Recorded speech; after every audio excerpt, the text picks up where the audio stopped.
organisation. It comes off the back of the Second World War.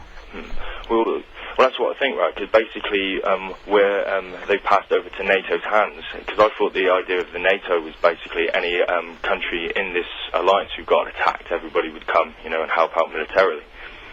But as is like the situation in Afghanistan, it's not in that sort of context. It's more of basically we're there to help the so-called basically government in Afghanistan. But saying that though, as I said in my previous point, that some of these other nations aren't really, haven't really seen any benefit from it. So I don't know. It's just the world's getting more messed up as we I get older, I suppose. Yeah, well, there's that. The whole thing spirals away, and I suspect, I don't know, Andrew. I don't know how old you are. I'm not asking how old you are, but you're coming face to face, perhaps for the second or third time in your life, with people having a vested interest, and you might innocently abroad say, well, why don't you go and help these people? And they say, well, it's not actually in our best interest to, Exactly. And that's, it's so easy to be thick-skinned and look the other way after a period of time, but the reality is there are often people who are depending on you for some help. Well, that's what I'm saying. Exactly the same thing with the UN thing going on now, where they're on about the Darfur incident. With the African peacekeeping force, leaving in the 30th of September, isn't it? Yes. Aren't they? So, and then the UN's basically stepping in. But UN's track record as peacekeeping isn't that actually good, from what I've seen in my lifetime. Bosnia and certain other things and it's the same as in Lebanon now. When the UN was there in the first place, they basically just sit there and watch as it unfolds because they don't have certain mandates or anything to basically help out. They're basically powerless. So, what's your point on that? I think history bears out your observations. They've not got an enviable track record, and as to whether or not they're believed in by the people they're there to help is also up for question. So I don't think you, myself, are 1,000 miles away on this. Exactly. I hope that an earlier caller, just before yourself, didn't upset anyone by saying, well, there's nothing to worry about, they're just changing government. That's a bit of, well, don't get me wrong, no disrespect to him and that, but it's basically putting no thought into it, because you can't just turn around and say, oh they're just basically changing government, because the idea of Thailand and basically as America, obviously, and our government would turn around and say it's a democracy and there's ways and laws to do that. You can't just turn around and say, well, okay, well, we're going to run things now, because it just leads to disorder, doesn't it, in the future? And as you were saying earlier with, like when somebody said, I think you said it was tongue-in-cheek, wasn't it, about, if there was a coup here. And it's, it's basically there has to be, certain rules and regulations. You can't just basically turn around and say, okay, well, I'm going to do this and you're going to do that, if you know what I mean. Oh, for sure. It's just, could be a little bit laissez-faire about it, but just regret it in time. Andrew, thank you very much. Andrew calling from Swindon in Wiltshire, listening to talkSPORT. I'm Mike Allen. The latest information from the Foreign and Commonwealth Office website relating to this situation reads as follows. On the 19th September 2006, the Thai Army commander announced that he had established a reform council to take over the administration of the country. A nationwide state of martial law had been declared. The British Embassy in Bangkok is closely monitoring the situation, and their advice is, if you are currently in Bangkok, you should avoid moving around the city wherever possible. If you intend to travel to or currently in Thailand, you should monitor all available information on the local situation and keep in contact with your tour operator. You should also avoid any demonstrations and large crowds. Movement around government buildings in Bangkok and in public may be restricted until the situation becomes clearer. That's the news as far as we have it from the Foreign and Commonwealth Office. And an email from David, who said, I live in Bangkok, and most of us didn't even know anything had happened until the TV went blank. In reply to people who are worried about relatives and friends out there, don't be worried. At the moment, it's peaceful and will probably stay that way. Everything seems normal. The military have declared a holiday, so it's pretty much life as normal.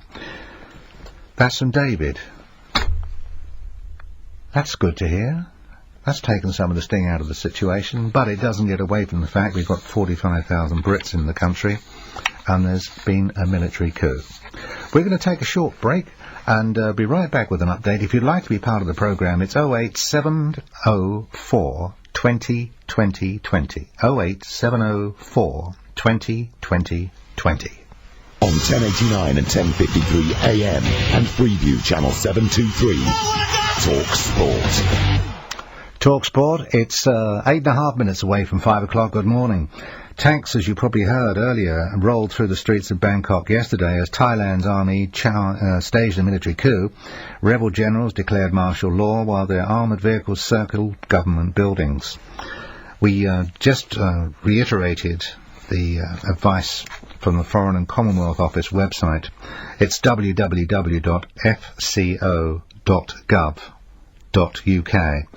And the advice had been just reviewed and reissued with amendment to the summary terrorism and political sections. The overall level of the advice has not been changed. That's the thing to wake up to this morning, isn't it? That there's a military coup in Thailand. Yesterday, we were talking about the riots in Hungary. There is another way of looking at things, that bad news normally comes in threes, so there could be some more coming our way. If you wanted to get a reminder of that Foreign and Commonwealth Office, the website is www.fco.gov.uk. Terrific. Thanks, by the way, for people who've been calling out asking to pass on details to people who are on their way out to Thailand. And where possible, we've tried to help and pass on the information where it's relevant. We're also hoping to hook up with Wayne Johnston, who lives in Bangkok and has lived there for 6 years. Wayne just went out for breakfast. He lives out of the centre of Bangkok, and he said everything's calm. And there aren't many people packing and hurrying off to the hills or anything. So that's okay. So we're very anxious to speak to Wayne to find out what it's like in the centre. And we should have that information before we get to 5 o'clock. Is it really that time? It surely is. Brits on holiday alert in an army coup is one of the headlines relating to the situation in Thailand. And the correspondent, A. Taylor, for The Sun, says, I predict a riot. Well, I suppose with tanks and military vehicles rolling out, there's always the chance that it might be a riot. But I think better safe than sorry, so we've done our absolute best not to bring that into the conversation and necessarily wind people up into an emotional state. But we're just trying to reassure everybody that everything that can be done is being done, and it seems to be a stable situation, if you can call tanks on the street a stable situation. Apart from that, we're looking back at events that filled our screens and our radios yesterday when we were talking about the Hungarian Premier. Of course, people there were dreadfully annoyed, and people who'd had their savings, they thought, committed to a safe plan, people who had obviously hoped that savings would be there for them to pass on to younger members of the family, and they discovered that they were not as secure, safe, or even as present as they would have hoped, were obviously stoning government buildings. And that went to answer some of the questions. Why was the crowd largely middle-aged? We were expecting stonings to be students protesting, but no, it wasn't that at all. It was people who'd been lied to and their financial security endangered by a corrupt government. We say corrupt, that's assuming. But looking at the admission from the Hungarian Premier, there was no two ways about it. He was quite open. They admit to having screwed up. And to be honest, the language he used couldn't really have been anything else. It was a direct admission of guilt. All he's got to do now is to straighten it out.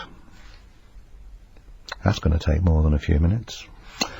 Thank you very much. If you'd like to be a part of the programme, and we've been taking your calls on 08704 20 20 20. We're also able to take texts and emails to 81089, and that of course carries a 50p supplementary charge. Or if you want to send me an email, it's talksport.net. talksport.net. Thank you very much to you, John, for being around and being in 3 places at the same time. At all of them, not with a hard hat. So next hour we're going to try for an update on some of these situations, and in addition to that we'll be following other news services to see what their correspondents are reporting. You're listening to Talk Sport 24 hours a day across the UK. The breakfast show with Alan Brazil and the gang, including Graham Beecroft, will be here from 6 o'clock through until 10, and then from 10 through until 1, John Gaunt, along with a lot to talk about, because there have been some extraordinary events. I'm Mike Allen, this is Talk Sport. Yesterday, riots in Hungary. Today, a military coup in Thailand. It's something to wake up to, isn't it? You're listening to Talk Sport. I'm Mike Allen. If you want to comment on the events that are opening, history before us, 08704 20 20 20, or email talksport.net. I'm Mike Allen. The news is next.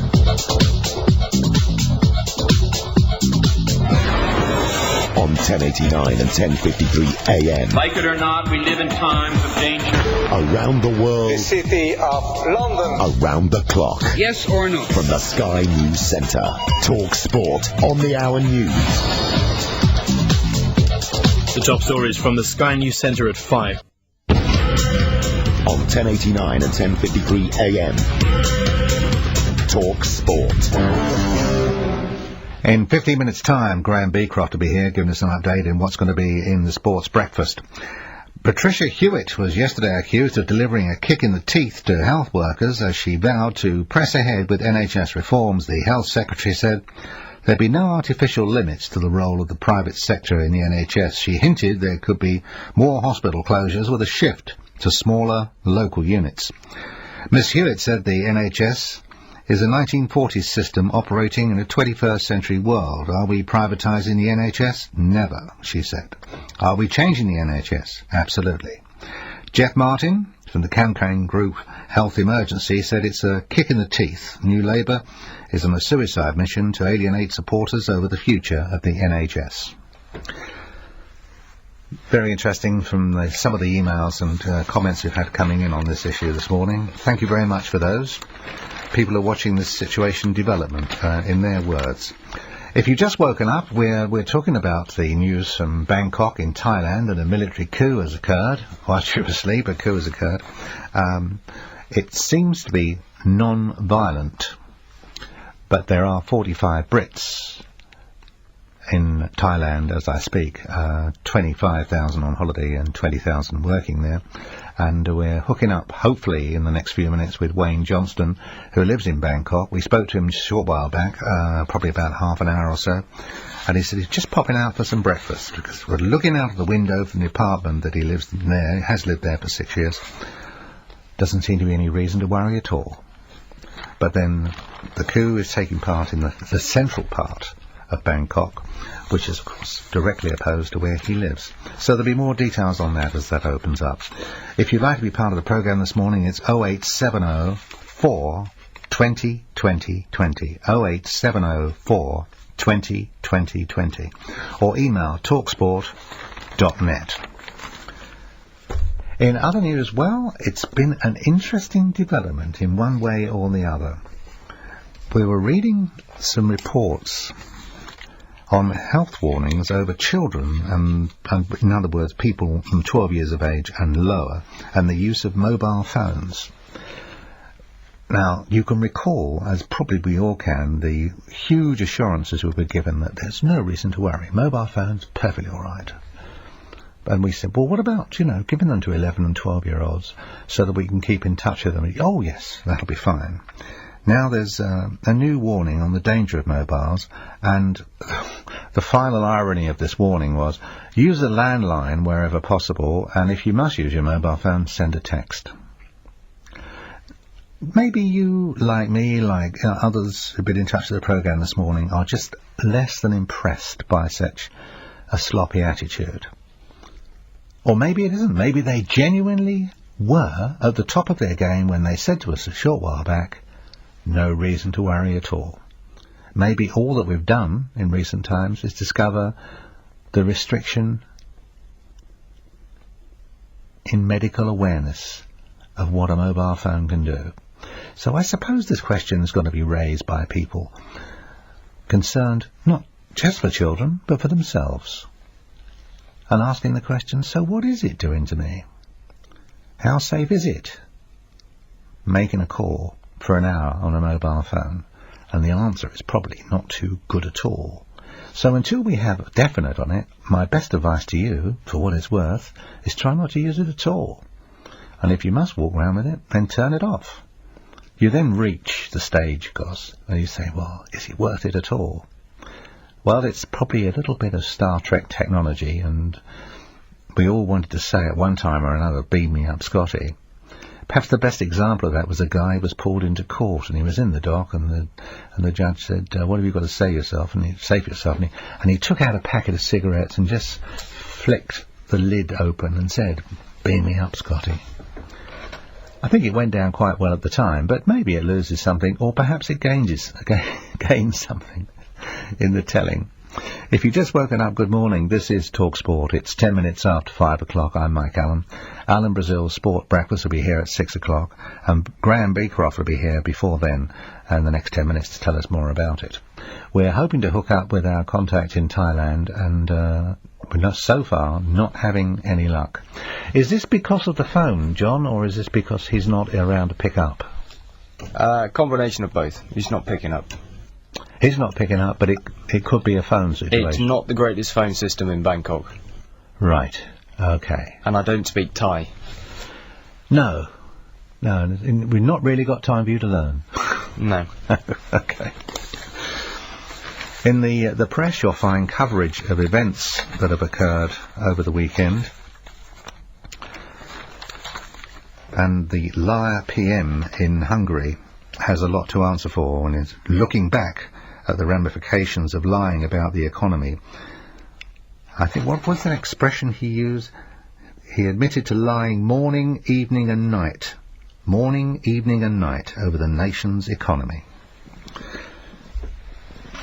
In Thailand, the army have taken over, and they said, sorry, it's a coup, which has John Cleese connections all over it. But so far, no violence. So far, no shots fired, as far as we're able to ascertain. And so far, no promises of violence. So it looks like a bloodless coup. But a bloodless coup or not, that doesn't for a minute mean we shouldn't be concerned, because there are 45,000 Brits, in that part of the world, and their safety is obviously something we should demand respect for. 08704 20 20 20, or you can email talksport.net. More news coming in as we speak. Perhaps you can pick up for me, John, those newspapers that have just come in and see what the latest editions are able to tell us. I must admit I'm looking for more than no limit on private surgery for the NHS service. I think Ms Hewitt will probably have quite a lot to apologise for in years to come. Or as the old expression goes, where's the money? Was it 35 million or 35 billion? 3.5 billion that went in on the back of increased national health and national insurance charges. Do you remember they went up? Was it 1 point? Or a tenth of a point or something? A huge amount of money. And the Prime Minister and the Chancellor sat in front of the television cameras and said to us this was all going to be marvellous and there was no reason for us to be worried at all. The trouble is we've lost the money. Where's it gone? Can't. Oh, it's all gone to a good cause. Oh, excellent. Details coming up of the latest editions, and it comes to what's happened in Hungary over the weekend, and last night what happened in Thailand with a military coup in Bangkok. These are the latest. Oh, that's lovely. Thanks very much indeed. Thank you. On the front page of the Times, tanks and armoured soldiers were enforcing martial law on the streets of Bangkok this morning after the Thai army launched a lightning coup against the Prime Minister whilst he was attending the UN General Assembly in New York. I think we were able to miss the Racing Post, and on the Telegraph, Army mounts coup in Thailand, tanks and hundreds of troops in Bangkok streets.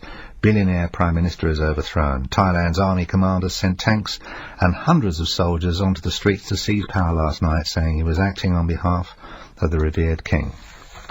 The Daily Express covers the story, but also news of Madonna's new haircut. There we are. It's blonde. It's a bob. Is it a blonde bob?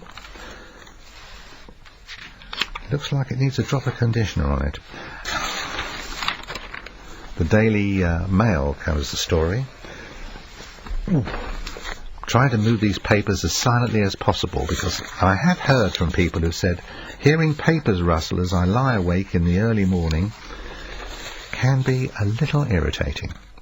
The Daily Mail coverage starts on page 8. They say tanks roll and flights are halted, but it's business as usual in the tourist bars. The army takes over in Thailand. A commentary by Mark Almond says corruption, cronyism and the man who split a nation. Most Westerners, he writes, will know it's a country whose tropical beaches, vibrant markets and dense jungles have made it a favourite tourist destination. But yesterday, writes Mark Almond in the Mail, showed a very different face to the world, and one that revealed just how fragile its democracy has become in recent months. The coup was the sort of military plot one might expect in some third world banana republic, but surely not in Thailand, a nation that has undergone a democratic and economic transformation and was fast emerging as another Southeast Asia tiger economy. Let's get an update on the travel situation as regards the UK before we go any further. talkSPORT Traffic and Travel.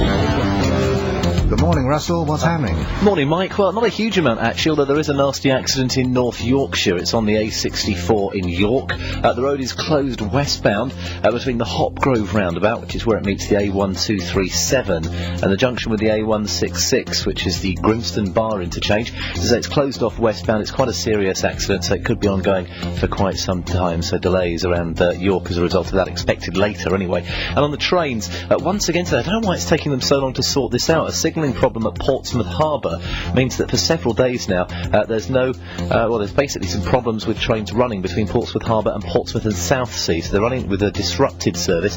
It's South West trains, Southern services and First Great Western going that way, so expect delays as a result. I'm Russell Holding with talkSPORT Traffic and Travel. talkSPORT Traffic and Travel. talkSPORT, The radio station for blokes who have unashamedly embraced the concept of male grooming. Did you do something different to your hair? talkSPORT. Many thanks for the emails and texts. Dell in Notting Hill said, regarding Hungary, at last an MP who admits lying. The irony is not missed. Going back to Andrew Drummond's report from Bangkok, it was filed earlier this morning. Thailand fell to a bloodless coup, he writes, under the cover of monsoon rains last night as tanks and Humvees surrounded Government House and took control of radio and television stations in the capital Bangkok. From New York, the controversial Thai Prime Minister declared a severe state of emergency after calling the Channel 9 television station in the capital, but he was cut off mid-speech. The coup went largely unnoticed in Bangkok's popular tourist districts, where foreigners packed bars, cabarets, and remained oblivious to the activity about two miles away from them. But word raced around the street vendors hawking T-shirts, who packed up their carts quickly and started heading home. Hundreds of people gathered at Government House, taking photos and videos of themselves with the tanks, among them a student at Thammasat University. I support it because the Premier has refused to resign from his position. There are speeches, sound bites and insightful remarks surrounding these events, but one thing we can't deny, we have 45,000 nationals in the area, and naturally we're concerned. Whether it be the 25,000 that are on holiday and the 20,000 that are working there, or maybe just your auntie and uncle who've taken the trip there and you're a little concerned over their welfare. Well, Army mounts coup in Thailand is the headline in the Daily Telegraph. Tanks and hundreds of troops in Bangkok streets. A billionaire Prime Minister is overthrown. A picture, quite dramatic, of a tank standing outside Government House in Bangkok last night after the army launched a coup. Yellow scarves are wrapped round the barrels of its weapon to indicate loyalty to the king. Thailand's army commander, according to the Daily Telegraph, sent tanks and hundreds of soldiers onto the streets to seize power last night, saying he was acting on behalf of the revered king. In the last hour or so on the programme, we've been following the developments of this story, and I want to thank everyone, even those who got in touch with us from Thailand, to keep us up to date. And where possible, we've passed on details of loved ones here who want their message passed on in Thailand, and hopefully we'll be able to continue doing that until about 6 o'clock, when we'll be turning the studio over to Alan Brazil's Sports Breakfast. Now, according to experts on the home front, Ruth Kelly supports a plan that will keep children at school for 50 hours a week to help parents work full-time. It could affect exam results. A report revealed yesterday 1 in 8 schools now offer childcare and after-hours activities so that pupils can stay on the premises from 8 through until 6 o'clock. This, of course, is a wonderful plan in embryonic form, but the application of it, therein, of course, lies the old story. Message just in from a listener on an SMS system said, Mike, my wife, I met my wife. Not me, I haven't got one. Met my wife with your dating show in 92. Thanks for the best years of my life. This is from Rob. Rob, thank you very much. Nice to know it all went terribly well. Better to have loved and moved on than never to have loved at all. Having said that, of course, he's probably still happily and completely in love. The tanks roll in and flights are halted, but it's business as usual in the tourist bars. The army takes over in Thailand. As a really terrific picture that sums up the huge military presence and people just going on about their business around it. Corruption, cronyism, and the man who split a nation. That's the sub-headline. There's also something on the home front from Quinton Lett's section in the Daily Mail. Hail the ex-side Ayatollah, but we'd all forgotten what a boring orator he could be. Insight, perhaps, or just an opinion. A strong opening, but then he was struggling to keep up the momentum. So much for Mr. Kennedy. It seems that Ming Campbell relaxed as his rival's speech went on. So Charles Kennedy didn't win the support that he was hoping to. Or was it all completely open-palmed? Yes, of course it was. No reason to panic. On the front page of The Guardian, coup as army seizes power in Thailand, and the Royal Society tells Exxon, stop funding climate change denial. It was interesting to note that the reading the Met Office put on our emerging winter, that it's going to be mild, damp and cloudy. No change there then. News from the Sun. Beck said, I can't tell my boys I've been axed from England. I can recall plays on television and films where people have lost their job and they can't tell anyone. Every morning they go out at the same time and come back at the same time and act as if nothing had occurred. David Beckham yesterday admitted he cannot bear to tell his sons that he's been axed from the England squad. The ex-skipper told Brooklyn, Romeo and Cruz that he missed England's last 3 matches to spend more time with them. Beckham, who was dropped by the new boss, Steve McLaren, was with his family as England played Greece in a friendly and beat Andorra and Macedonia in a Euro 2008 qualifier. Must be terrible to do that. Must be a terrible strain. And I mean, I'm sure his wife is going through an equally tough time, as the neighbour's saying. Has he not found work yet? No. Hungary in flames is the secondary headline in the Daily Express on page 16 today. Hungary in flames after tape reveals Premier's election boast. Chaos gripped Hungary last night after demonstrators demanding the resignation of the country's Prime Minister took to the streets for a second